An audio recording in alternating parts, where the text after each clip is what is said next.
Now, sir, honorable members will recall that the bill was introduced in the House of the People on the 2nd September 1953. It has had a long history and in one form or another it has been before the public since the end of 1949. In the statement of objects and reasons, the various stages through which the bill has passed since 1946 have been summarized, and I need not recapitulate on this occasion.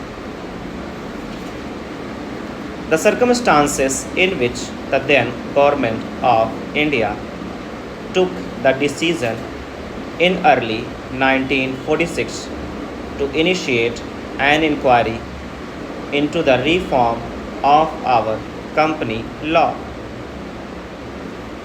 I would remind honorable members that between 1946 and 1948, the entire field of company law was carefully reviewed by two distinguished company lawyers who were appointed to recommend the broad lines on which the present act should be revised.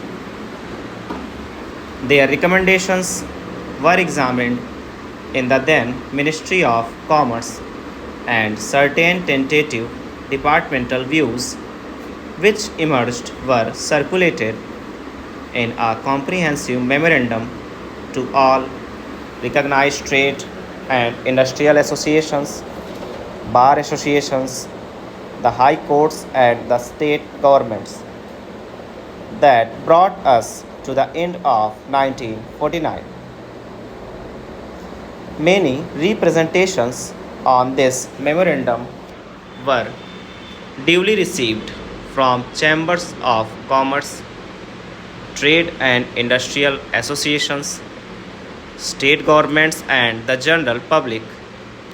At the end of 1950, the Government of India appointed a committee under the chairmanship of Sri Bhabha to go into the entire question of the revision of the Companies Act with particular reference to its bearing on the development of trade and industry in this country.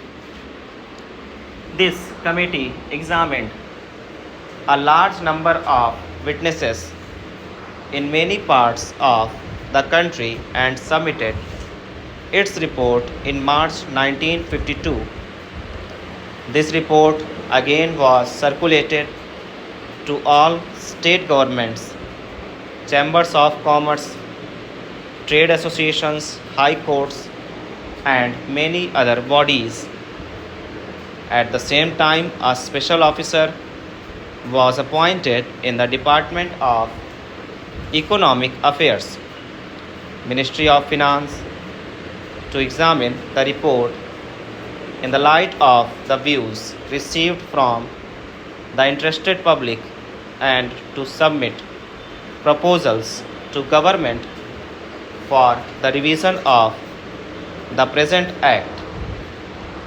The bill now before the House is based largely on the recommendations of the Company Law Committee